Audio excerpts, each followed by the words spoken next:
আমাদের এই সংসার জীবনে প্রত্যেকের হাজারটা কাজ থাকে।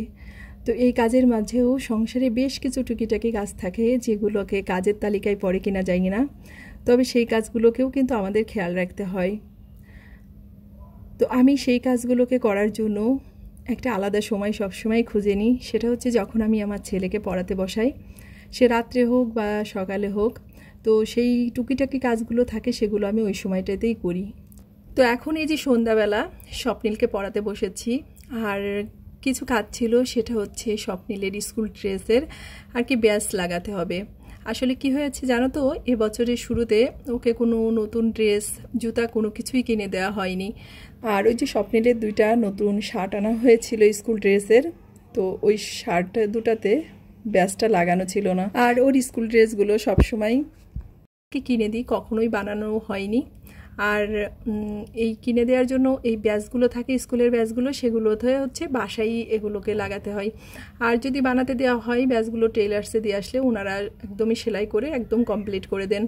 তো যাই হোক, অনেকেই আবার দেখা যায় যে এই রেডিমেড স্কুল ড্রেসগুলো পছন্দ করে না বা অনেক সময় ফিটিং হয় না বলে থাকে, কিন্তু আমি স্বপ্নিলকে এত বছর ধরে যত ড্রেসগুলো কিনে দিয়েছি কখনোই খুব একটা খারাপ হয়নি। প্রত্যেকটা ড্রেসই মানে ওর সাথে ফিটিং হয়েছে বা ওর কোনো সমস্যা হয় না। তো ওর পাপা বেশ কয়েক মাস আগে আর কি ড্রেসগুলো কিনে এনেছিল, কিন্তু ব্যাজগুলো আর কি লাগানো হয়নি। তো যেহেতু আগামীকাল ওর শারীরিক শিক্ষা পরীক্ষা, তো সে কারণেই আর কি সব ড্রেসগুলো একটু ঠিকঠাক করে দিচ্ছি। যেহেতু স্কুলে কিন্তু ওই শারীরিক শিক্ষা পরীক্ষায় বিশেষ করে ড্রেস, জুতা, হাতের নখ, চুল এগুলোকেই আর কি বেশিই খেয়াল করে টিচাররা। তো যাই হোক, এগুলোকে রেডি করে দিয়ে তারপর আবার স্বপ্নিলকে পড়াটা কমপ্লিট করাবো। হ্যালো এভরিওয়ান, নমস্কার। কি অবস্থা, কেমন আছে সবাই? আশা করছি খুব খুব ভালো আছে সবাই। আমরাও ভালো আছি তোমাদের আশীর্বাদে, ঈশ্বরের কৃপায়। আর তোমরা যে যেখান থেকে আমার ভিডিওটা দেখছো, তোমাদের সবাইকে অনেক অনেক ওয়েলকাম। আশা করছি ভিডিওটা ভালো লাগবে তোমাদের। যদি ভিডিওটা ভালো লাগে অবশ্যই স্কিপ না করে পুরো ভিডিওটার সাথেই থেকো।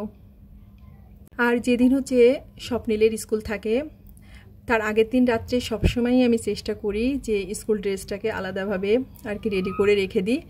তার কারণ হচ্ছে যেহেতু সকালবেলা ঘুম থেকে উঠেই ও ফ্রেশ হয়ে নিজেরটা নিজে আর কি পরে নিতে পারে, আর এজন্য আমাকে ডাকা খোঁজার ওর খুব একটা দরকার হয় না।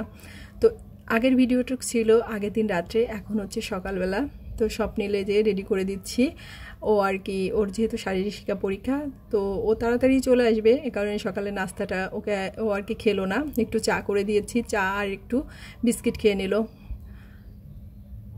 তো আজকে যেহেতু শারীরিক শিক্ষা পরীক্ষা, সে কারণেই নতুন শার্ট আর নতুন জুতা আর কি পরিয়ে দিলাম। তো আজকে আর আমি স্কুলে যাব না, আজকে হচ্ছে ভাইয়ের সাথেই পাঠিয়ে দিব। তো ভাবলাম ও স্কুল থেকে আসতে আসতে যে রান্না বাড়াটা আছে বা নাস্তাটা বানাবো, তো সে সব কিছু আর কি কমপ্লিট করে রাখবো। আর আসলে বাইরে না গেলে এই কাজটুকু করতে যে সময়টা পাবো আমি, তো ও আসতে আসতে এগুলো করে নিয়ে সব কিছু গুছিয়ে নিতে পারবো। তো ওকে স্কুলে পাঠানোর পরে ভাই তো দিয়ে চলে আসছে, আর এখন হচ্ছে সকালে নাস্তাটাকে বানিয়ে নিয়েছি। সকালে একটু গোলা রুটি করেছি, অনেকে একে চাপড়ি বলে। তো কাঁচা মরিচ, একটু কালি জিরা দিয়ে দুই ভাই বোনের জন্য দুইটা আর কি গোলা রুটি বানিয়ে নিয়েছি, আর একটু চা করে নিয়েছি। তো দুইজনে আর কি চা খাচ্ছিলাম আর একটু গল্প করছিলাম। আর দুই ভাই বোনের মধ্যে তো সবসময় খুনসুটি, একটু কথা কাটাকাটি বা সব ধরনের কথাই হয়। তো যাই হোক, দুজনে মানে নাস্তাটা করতেছিলাম আর একটু কথা বলতেছিলাম। তো ভাই আবার খেয়েই স্বপ্নিলকে আনতে যাবে, তার কারণ হচ্ছে যেহেতু শারীরিক শিক্ষা পরীক্ষা খুব একটা বেশি সময় লাগবে না, তো ও আর কি নাস্তা খেয়ে আবার বেরিয়ে যাবে। তো আমি এদিকে দুপুরের জন্য রান্নাটাও বসিয়ে দিয়েছি। তো আজকে কি রান্না করব দুপুরে সে সব কিছুই তোমাদের সাথে শেয়ার করব। কিন্তু এই রুটিটা খেতে না খুবই টেস্টি হয়েছিল, আর যেহেতু কালিজিরা দিয়েছি, তো কালিজিরাটা পড়লে খুবই ভালো লাগে। তো ওইদিকে ডালটা বসিয়ে ওইদিকে নাস্তা করতে করতে কি হয়েছে, আমার ডালটা না পাতিলে একটু লেগে গিয়েছিল, এজন্য ডালটা খেতে খুব একটা ভালো হয়নি, একটু গন্ধ মতো হয়েছে। তো ওইদিকে ডালটা হয়ে গেছে, ডালটাকে নামিয়ে রেখেছি। আর এই যে মাছের মাথা দিয়ে হচ্ছে পুঁই শাকটাকে রান্না করব। তো মাছের মাথাটাকে আগেই লবণ হলুদ দিয়ে মেখে রেখেছিলাম, তো এখন এটাকে একটু ভালো করে ভেজে নিলাম। আর পুঁই শাকের এই তরকারিটা খেতে সবাই আমাদের বাসায় খুব পছন্দ করে। সে মাছের মাথাটা দিলে তো আরও বেশি সুস্বাদু হয়ে যায়। তো সব ধরনের সবজি দিয়ে আসলে পুঁই শাকটা সবাই আমার মনে হয় কম বেশি পছন্দ করে। তো এদিকে মাথাটাকে ভাজা হয়ে গেছে, ওগুলোকে উঠিয়ে নিলাম। আর এখন হচ্ছে তেলে শুকনা মরিচ, একটু পাঁচফোড়ন আর একটু কালিজিরা দিয়ে দিলাম। আর আমার শ্বশুরবাড়িতে কী করে পুঁই শাক রান্না করতে গেলে পাঁচফোড়নটা দেয় না, ওরা হচ্ছে কালি জিরাটা দেয়। তো সব রকমের সবজি দিয়েছি প্রায় এর মধ্যে, কাঁঠালের বিচি, পটল, মিষ্টি কুমড়া, পুঁই শাক আর কিছু আছে মোটামুটি যা ছিল বাসায় সব কিছুই একটু একটু করে দিয়ে দিয়েছি। তো এটাকে একটু ভালো করে নাড়াচাড়া করে তারপর হচ্ছে লবণ হলুদ দিয়ে ঢেকে দিব। তো গত 2 দিন ধরে আর কি ভিডিওটা আপলোড দিতে পারিনি। তো যেদিন আর কি স্বপ্নিলের পরীক্ষাটা থাকে তার আগের দিন আসলে আমি ভিডিওর দিকে খুব একটা মনোযোগ দিতে পারি না, কারণ এদিকে মনোযোগ দিতে গেলে ছেলেটাকে সময় দিতে পারি না, কারণ এটা অনেক সময়ের ব্যাপার। তো যাই হোক এখনও আমি সেভাবে আর কি সব কিছু ম্যানেজ করতে পারতেছি না, এই কারণে ভিডিওটা একটু গ্যাপ হয়ে যাচ্ছে। তবে গতকাল আর কি ভিডিওটা আপলোড দিতে চেয়েছিলাম, কিন্তু গতকাল আমার ফোনে ভীষণভাবে নেটের ডিস্টার্ব দেখাচ্ছিল। তো ভিডিওটা আপলোড দিতে গিয়ে দেখি যে ভিডিওটা আপলোডই নিচ্ছে না। তো যাই হোক কী করবো, মনটা খারাপ হয়ে গেছিলো। তো যাই হোক সেই ভিডিওটাই আজকেই হচ্ছে আপলোড দিচ্ছি তোমাদের সামনে। তো এই দেখো পুঁই শাকটা বেশ অনেকটা হয়ে গেছে, এখন একটু চিনি দিয়ে দিলাম আর সামান্য পরিমাণে একটু জল দিয়ে দেবো, কারণ অনেক বেশি শুকনা হয়ে গেছে পুঁই শাকটা। তো এটাকে একটু জল দিয়ে তারপরে ফুটিয়ে একবারে নামিয়ে নেব। তো এই যে পুঁই শাকটা হয়ে গেছে, এটাকে নামিয়ে নিলাম। আর আজকে একটু ইচ্ছা হয়েছে ডিম খেতে, কারণ ওই যে ডিমগুলো এনেছিল অনেকগুলো ডিম তো ফাটা ছিল। তো ভাবছি যে ডিমগুলো এর ভিতরে 2-3টা আর কি ফেলে দিতে হয়েছে, নষ্ট হয়ে গেছে। তো আজকে ভাবছি ডিমের একটু রসা করব আলু পটল দিয়ে, তো ভেজে ডিমের আর কি অমলেট করে ডিমটাকে রান্না করব। তো এই যে ডিমটার মধ্যে একটু পেঁয়াজ, কাঁচামরিচ, একটু ময়দা দিয়ে দিয়েছি। তো এটা দিলে কি হয়, ডিমটা একটু শক্ত হয়, তো খেতে বেশি ভালো লাগে।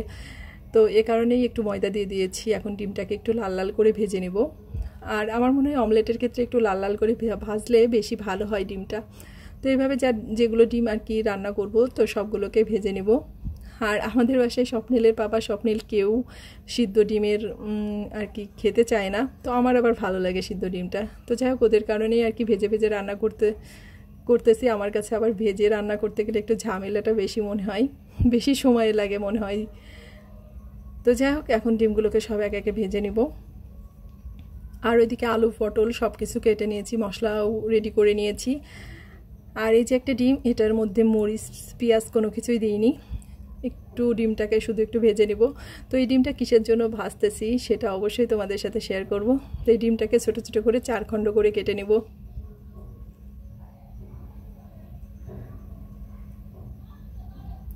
তো ডিমটা ভাজা হয়ে গেছে, এখন বাটিতে উঠিয়ে নিব। নিয়ে এখন এই তেলের মধ্যে আর একটু পটল আর লবণ হলুদটা দিয়ে ভালো করে পটলটাকে ভাজি করে নিব। তো ওই যে ডিমটা ভেজেছিলাম সেটা কিসের জন্য তোমাদেরকে বলতেছি। তো আমাদের বাসায় তো আরেকজন সদস্য আছে যে ডিম খেতে, মাংস খেতে খুবই পছন্দ করে। তো ওর জন্য একটা ডিম ভেজে নিয়েছি। ওকে আর কি এই একটা ডিমকে যে 4 খণ্ডটা করেছি না, ওকে 4 দিন দিলে হয়ে যাবে। তো ও ডিম খেতে খুবই পছন্দ করে, সেটা হচ্ছে আমাদের কচ্ছপ। তো মাঝে মাঝে আমি এটাই করি, যখন আর কি ওকে ওর খাবারটা অন্যান্য খাবার থাকে না, তখন এই যে একটা ডিম ভেজে এরকম 3-4 খণ্ড করে রেখে দিই।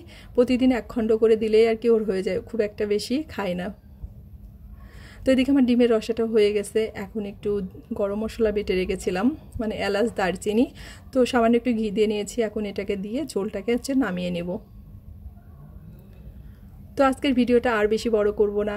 যারা নতুন আছো আজই আমার ভিডিওটা দেখছো, তোমাদের কাছে ছোট্ট একটা রিকোয়েস্ট, যদি কোথাও এতটুকু ভালো লেগে থাকে অবশ্যই আমার চ্যানেলটাকে সাবস্ক্রাইব করে আমার পাশে থেকে আমাকে উৎসাহ দিও, আর অবশ্যই একটা লাইক দিয়ে দিও। তো ভালো থেকো সবাই, সুস্থ থেকো, আর অবশ্যই সাবধানে থেকো। আর তোমাদের সবার কাছে রিকোয়েস্ট, সবাই একটা লাইক দিতে ভুলো না। ভালো থেকো সবাই।